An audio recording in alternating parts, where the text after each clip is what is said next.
Okay. Pavni is asking a good question again. Pavni is saying, how does one introduce oneself? आपको introduce ही करने की कब जरूरत पड़ती है अपने आप को? क्या जब अपने आप when you are sitting by yourself, are you introducing yourself? No, I am this person, I am that person. आप लाइफ में जिस तरीके से जी रहे हो, आप क्या आपको इंट्रोड्यूस करने की जरूरत पड़ रही है? इंट्रोडक्शन की जरूरत कब पड़ती है? इंट्रोडक्शन की जरूरत ही किस लेवल पे पड़ती है? इंट्रोडक्शन की जरूरत पड़ती है एक वर्ल्डली लेवल पे, when you interact with the other, और उस इंटरैक्शन में आप एक दूसरे को अपने आप को इंट्रोड्यूस करते हो कि हाँ, you know, I come from this background, और माय नेम इज दिस, और my surname is this, etcetera. Introduction की जरूरत भी हमें फिर वर्ल्ड के इंटरैक्शन से ही मिलती, जब उससे इंटरैक्ट कर रहे होते हैं तभी उसकी जरूरत होती है. आप अपने आप में बैठे हो, you are sitting in your room, are you introducing yourself? You don't require introduction, right? In your life you really do not require introduction, living in understanding things. Introduction आपको चाहिए ही तब होता है जब आप किसी दूसरे से इंटरैक्ट कर रहे हो. तो अपनी आइडेंटिटीज भी फिर उस डायमेंशन तक लिमिट करके रखो ना. बट क्या हम उस डायमेंशन तक लिमिट करके रखते हैं? क्या हम बस अपने इंट्रोडक्शन के लिए अपने आप को बोलते हैं कि मैं इस कंट्री का पार्ट हूं, मैं इस कल्चर का पार्ट हूं, या मैं इस जेंडर का पार्ट हूं? शायद नहीं. हमारी जो आइडेंटिटीज हैं, they are way deeper entrenched in us than a simple one line of introduction. हम अपने आप को कुछ ऑलरेडी मान के चलते हैं कि मैं ये हूं, और उस बेसिस पे हम जिंदगी जीने लग जाते हैं. I am asking you to question this thing कि हम लाइफ ही अपनी आइडेंटिटीज पे जी रहे हैं. इंट्रोडक्शन बहुत ही छोटी सी चीज है जिसको हमें यूज करना होता है किसी फॉर्मल सेटिंग में, या किसी इंट्रोडक्शन की सेटिंग में, या किसी सोशल गैदरिंग की सेटिंग में. आप पूरे टाइम तो किसी सोशल गैदरिंग में नहीं होना, और आप पूरे टाइम तो किसी फॉर्मल सेटिंग में नहीं होना. तो जब आप उन जगहों पे हो, हमारी आइडेंटिटीज बस तभी तो इस्तेमाल हो. बट क्या बस हम उन आइडेंटिटीज को उन जगहों के लिए ही रिजर्व करके रखते हैं, या वो पूरी लाइफ में हमारी स्पिल ओवर होकर रहती हैं? हम अपने आप को बताते ही ये हैं कि देखो हम ये हैं. हम अपने आप को बताते ही यही हैं कि देखो मैं यहाँ का हिस्सा हूँ, या मैं इस क्लास का हूँ, या मैं जो भी किसी सेक्शन का और सोसाइटी का हूँ. इंट्रोडक्शन जो है, हमारी जो पहचान है, ये पहचान बस आपको आइडेंटिफाई करने के लिए ही है कि बाहर से आपकी कोई पहचान बन जाए. लेकिन वो पहचान हम देखेंगे कि वो बाहरी नहीं रह जाती, वो हमारी ही डीप सीटेड रियलिटी बन जाती है. हमारी आइडेंटिटी हमारी कहीं ना कहीं हमें डिफाइन ही करने लग जाती है कि देखो ये हम हैं. उससे हम अपने आप को अटैच कर लेते हैं. अटैचमेंट समझते हो? और क्योंकि अब हमने अपने आप को अटैच कर लिया है अपनी किसी कल्चरल आइडेंटिटी से, जेंडर से, या कंट्री से, तो ये अटैचमेंट अब सारी प्रॉब्लम खड़ी करती है. क्योंकि जब हम इससे दूर होंगे, हमें बोला जाएगा कि नहीं तुम इस कल्चर का पार्ट नहीं हो, तो पेन होगा. क्योंकि हम इसको अपने आप से आइडेंटिफाई करने लग गए हैं, हम इसको मैं मानने लग गए हैं. आपको बोला जाएगा कि आप नहीं इस कंट्री का पार्ट नहीं हो, आपको बोला जाएगा आप इस फैमिली का पार्ट नहीं हो, आपको बोला जाएगा आप इस जेंडर का पार्ट नहीं हो. तो क्योंकि हम सो क्लोजली अटैच्ड हैं अपनी इन सारी आइडेंटिटीज से, तो उनसे सेपरेट होना बहुत पेनफुल लगेगा. क्योंकि हम तो इसमें एकदम ही जुड़े हुए हैं. We are completely entrenched in our identities. तो हमें डर ही इसलिए लगता है अपनी आइडेंटिटी से बाहर निकलने का, क्योंकि ऐसा लगता है कि हमारा ही कुछ पार्ट हमसे खींच के बाहर निकल रहा है. और जब वो खींचता है तो दर्द होता है. और इस जो पेन है, जो सफरिंग है, इस सफरिंग को हम फेस ना करने के लिए अपने आप को अटैच करके रखते हैं. हमारे पास बहुत सारे सपोर्ट हैं. एक तरीके से we need something, and this need is filled up by these so called identities, these world identities that we have. और ये attachment ही हमें define करती हैं ये चीजें. I understand that this must be difficult to grasp, but when you really see the repercussions of this thing in your life, that how this creates conflict, how this becomes divisive. क्यों होता है? फिर कोई अमीर गरीब लड़ रहा है, कोई हिंदू मुसलमान लड़ रहा है, कोई एक ग्रुप वर्सेस दिस ग्रुप लड़ रहा है, कोई जेंडर लड़ रहे हैं, आदमी औरत लड़ रहे हैं. ये क्यों लड़ रहे हैं? ये लड़ाइयां क्यों हो रही हैं? सारी ये लड़ाइयों के का कारण ही यही है, क्योंकि मैं अपने आप को कुछ मान लिया है मैंने, और जो मैं नहीं हूं, जो मैंने अपने आप को माना है, वो दूसरा इंसान भी अपने आप को नहीं मानता, तो मैं लड़ने लग जाऊंगा उससे. मेरी आइडेंटिटीज ही बस लड़ाई का कारण बनती है दुनिया में, क्योंकि ये डिविसिव हैं, क्योंकि अपने आप में कोई रियल नहीं है. हम क्योंकि इनसे एकदम एंट्रेंच्ड हैं, इनसे इतने जुड़े हुए हैं, इसीलिए हम फिर सारे डिफरेंसेस देखेंगे अपनी लाइफ में. यहीं से ही सारे कॉन्फ्लिक्ट आते हैं. Any question? Just ask normally.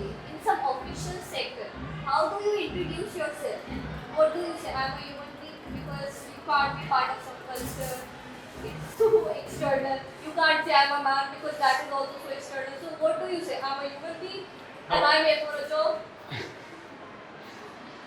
In settings like these, आप जब ये इंटरेक्शन की बात कर रहे हो, हमने बोला ना कि हमें आइडेंटिटीज, जो हमारी जो सो कॉल्ड एक्सटर्नल आइडेंटिटीज हैं, ये हम बाहर की ही वो फील्ड में रखें ना, वहां पे ही रिजर्व करके चलें। लेकिन हम यही तो देख रहे हैं कि हम ये जो live like a human being and with being that human being act in those identities. अगर आप सिंपली बस, this may be difficult to understand but listen, अगर हम बस अपनी आइडेंटिटी से ही अटैच हैं और हमने नहीं जाना है कि इंसान होना क्या होता है, तो हम उस आइडेंटिटी को भी कभी कोई जस्टिफाई नहीं कर पाएंगे। हम सोच रहे हैं कि हम वो, अगर आप पूरे इंसान नहीं हो तो आप एक्चुअली पूरे वुमेन भी नहीं हो, आप पूरे उस कंट्री के पार्ट भी नहीं हो। मैं ये नहीं कह रहा कि उनको एकदम ही रिजेक्ट कर दो या उनको एकदम ही बर्खास्त कर दो और do not accept that. what we are saying here, that see how we are dependent on it, see how we are attached to it, see how we seek them for comfort, see how we seek them for some kind of support, exactly, see how we rely on them, our dependence on them is we have to check। ये सारी बाहर की चीजें ठीक हैं अपनी जगह पे, लेकिन हमारा इनसे जाके जुड़ जाना जरूरी नहीं है। और जब हम अपने आप में पूरे इंसान बनते हैं, तब ही हम अपनी इन आइडेंटिटीज को भी जस्टिफाई कर सकते हैं। अगर आपको वाकई में इंडियन बनना कोई बुरी बात नहीं है, किसी कल्चर से आना कोई, हम क्योंकि गुड और बैड के ही फंक्शन में चलते हैं, तो अभी जो भी मैंने कुछ बताया आपको लग रहा है कि नहीं ये जो मैंने आइडेंटिटी बताई है ये तो बुरी चीज है, ये नहीं करनी है। ऐसा नहीं है, थोड़ा और कॉम्प्लेक्स है मामला। कॉम्प्लेक्स ऐसे है कि ये सारी आइडेंटिटीज तो रहेंगी ही रहेंगी। किसी भी ऑफिशियल सेटिंग में आपको किसी नाम से बुलाया जाएगा, आपको किसी शायद कल्चर से बुलाया जाएगा, किसी कंट्री के आप पार्ट बनोगे, ये सब रहेगा। लेकिन जब तक आप पूरे इंसान नहीं बनते हो, तो आप इन सारी आइडेंटिटीज को भी फ्लावर नहीं होने देते, इन सारी आइडेंटिटीज को भी अपने उस एक्सीलेंट मार्क तक नहीं पहुंचने देते जहां तक वो पहुंचनी चाहिए हैं। ये भी फिर अपने आप में लिमिट होकर रह जाती हैं, क्योंकि आप बस इनका इस्तेमाल कर रहे हो इनसे जुड़े रहने के लिए, इनसे कंफर्ट पाने के लिए, इनसे सपोर्ट पाने के लिए। और क्योंकि हम इनसे सपोर्ट पा रहे हैं, ये भी अपने आप में कुछ बहुत एक्सीलेंट या कुछ फ्लावर नहीं कर पाती, ये भी लिमिटेड हो जाती हैं हमारे ही लिमिटेशन से, हमारे ही बिलीफ से। और क्योंकि जब हम इंसान नहीं पूरे बन पाए हैं, तो हम किसी कंट्री के भी पार्ट नहीं बन सकते पूरी तरीके से, किसी कल्चर को भी रिप्रेजेंट नहीं कर सकते with a holistic sense within us. With holy we would always come up with differences. हमारे पास कॉन्फ्लिक्ट होंगे और डिफरेंसेस होंगे हमारी आइडेंटिटी को चलते। जब हम अपनी इंसान होने की आइडेंटिटी को नहीं समझेंगे, तो हम नहीं समझ पाएंगे कि हाँ, मेरे इस जेंडर का क्या रोल है। हम बस जेंडर रोल्स में जो सोसाइटी ने दिए हैं, हमें उसमें फिट हो जाएंगे। मेरा एक जेंडर रोल होगा तो मैं बोलूंगा अच्छा हाँ, मैं तो इंसान हूं, मैं तो मर्द हूं ना, तो मैं कमाऊंगा बाहर जाके, मैं फैमिली सपोर्ट करूंगा, I will be a provider. अब ये सब क्या है? Is really you should subscribe to all of these roles कि आप प्रोवाइडर हो या आप कमाओगे, आप ही निकलते हो बाहर खाने, और भाई औरत तो घर बैठेगी, etcetera etcetera. When you subscribe to all of these identities, you subscribe to all of these things which are simply idiotic। और क्योंकि हमें इसकी रियलिटी नहीं दिखी है, क्योंकि हमने नहीं जाना है इंसान होना क्या होता है, तभी हमें ये देखने को मिलेगा कि नहीं, हम बस ये जो आउटवर्ड आइडेंटिटीज थी, इन्हीं की जो प्री डिफाइंड रोल्स थे, इन्हीं का ही जो बताया हुआ एक स्ट्रक्चर था, उसी स्ट्रक्चर को बस इम्यूलेट करने लग गए हैं, उससे आइडेंटिफाई करने लग गए हैं, उसी में ही जाके फंक्शन करते हैं। और वो स्ट्रक्चर्स फिर कितने भी अपने आप में इडियोटिक हों, वो कितने भी अपने आप में नॉनसेंसिकल हों, हमें लगेगा कि हाँ नहीं, यही तो करना होता है कि being an Indian I am supposed to do these things, that being a woman I am supposed to do these things, being a student I am supposed to do these things, being a woman I am supposed to do these things। हम suppose देख रहे हो ये कैसे कोई भी एक identity एक रोल के साथ आ रही है, कोई अनरिटन रूल्स होंगे जो उस आइडेंटिटी के अंदर ऑलरेडी मेंशन्ड होंगे, उन अनरिटन रूल्स को ही हम ऑटोमेटिकली फॉलो करने लग जाएंगे। हम बोलेंगे देखो स्टूडेंट होने का तो ये मतलब होना होता है ना, तो मैं ये करूंगा। स्टूडेंट होने का मतलब क्या? जो अच्छे मार्क्स लाता है, जो ये करता है, और इसके आगे क्या कुछ नहीं होता। लाइफ का स्टूडेंट कौन बनेगा? क्या हम बस यही पढ़ते रहे जो हम पढ़ रहे हैं, या इसके आगे भी हमें कुछ समझना है? ये अपनी जगह पे हैं, इनकी भी अपनी एक वैल्यू है, बट क्या इसके आगे कुछ नहीं है? ये हम कुछ नहीं समझ पाएंगे जब तक हम अपनी ही लिमिटेड आइडेंटिटीज के अंदर फंक्शन करते रहेंगे। और अगर अपने आप को इंट्रोड्यूस करना है, you may very well introduce yourself as someone that you identify with, but see that behind those identifications, are you really seeking comfort and support, or there is a human being within behind those identities who is actually justifying and bringing light to those identities, bringing a sense of beauty to those identities. एक हर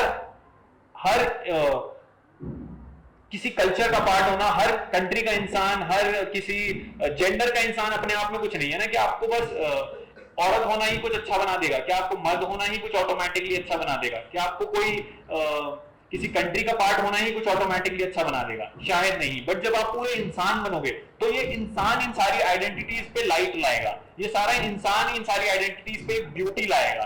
तो वहां जब हम ये समझ आता है हमें कि इंसान होना क्या होता है, तो इन सारी आइडेंटिटीज को भी अपनी एक